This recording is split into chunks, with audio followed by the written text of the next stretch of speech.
If you talk to anyone from the Asian community, they are in denial. I think almost friends of mine who I try to broach this problem with will say straight away, you know, there isn't a problem. It just appears that way.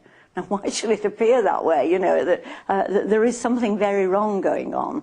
And I think the sooner that we start to have a debate about it and we start to encourage the Asian community to address it themselves. But she's asking a lot. Birmingham is one of the few places that has tried to tackle the problem head on. हमने बच्चे के जो test किए हैं उससे ये बात सामने आई है कि बच्चे को inherited genetical disease है. It launched an awareness campaign targeted at the city's Pakistani population.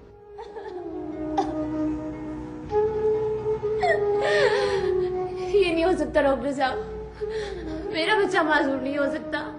One element was a drama shot specially in Pakistan to highlight the increased risk of recessive illness in the children of cousin marriages.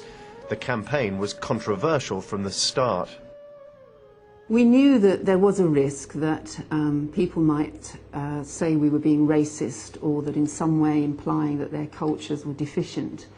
There were people that said we shouldn't do it, people that said, professionals from the scientific community who said it was unethical and unrealistic. And in my view, there cannot be any no-go areas when it comes to public health. We felt we had a duty to give the information to our communities and for them to take what they wanted from that. मेरे बच्चे को genetic disorder है और ये सिर्फ तब होता है जब सगे रिश्तेदारों में शादियां होती हैं. जैसे मैं और ज़फर फर्स्ट कजन है. तुम लोग गलत लोगों की बातें क्यों सुनते हो?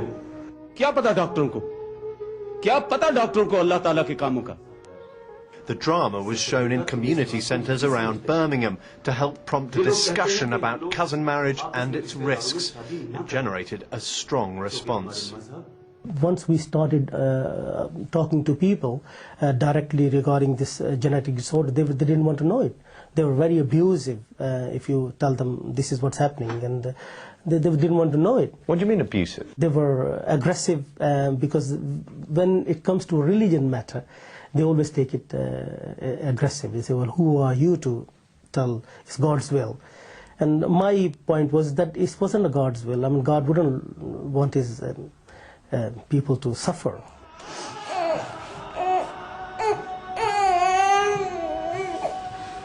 Arshad's work on the project persuaded him that the marriage of his own daughter to his sister's son was not a good idea. He called the wedding off.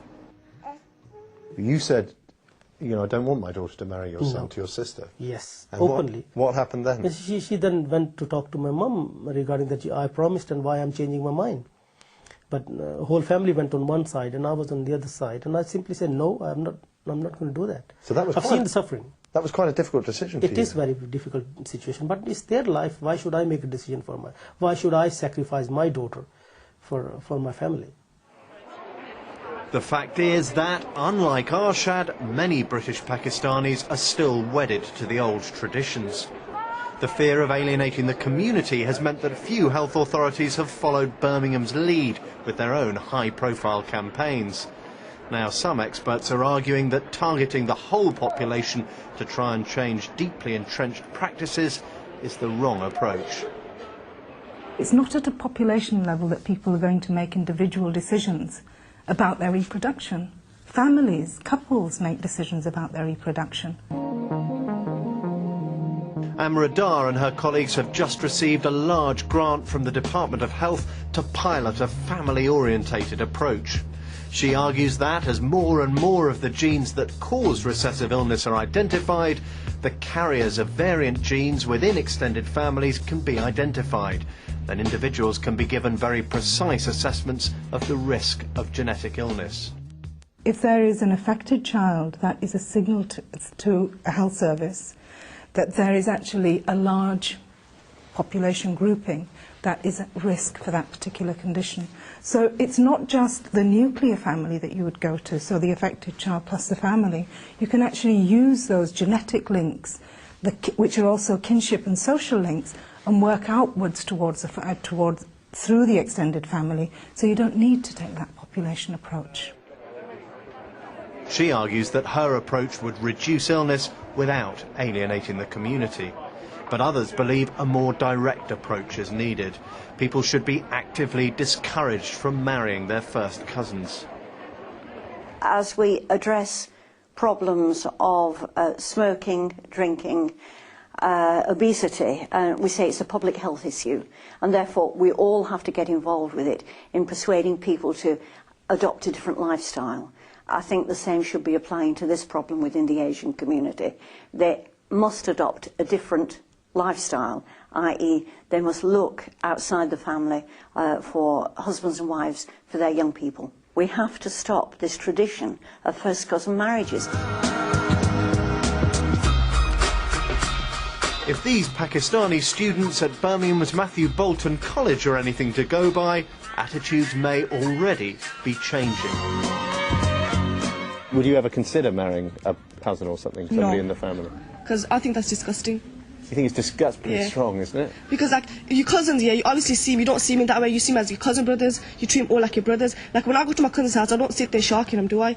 Because I treat them like my brothers, because if you get married to someone, who's like the blood cousin, you're putting if you have babies, you're putting them at risk. You can have disabled babies. I think there should be a process that's saying, they should take a blood test before they get married.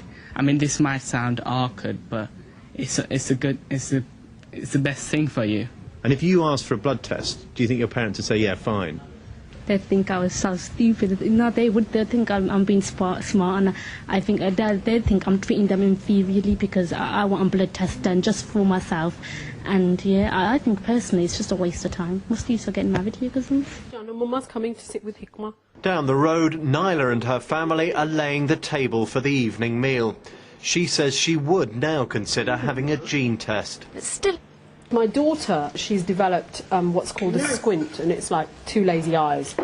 The doctor asked me and said that, you don't mind me asking, but, are you married to your cousin? I am. It is a genetic problem that she has. And I said, but is it, because we're married, I'm married to my first cousin? And he said, well, it may be, but that doesn't, we don't think so. But we can only prove that if we do a genetic test.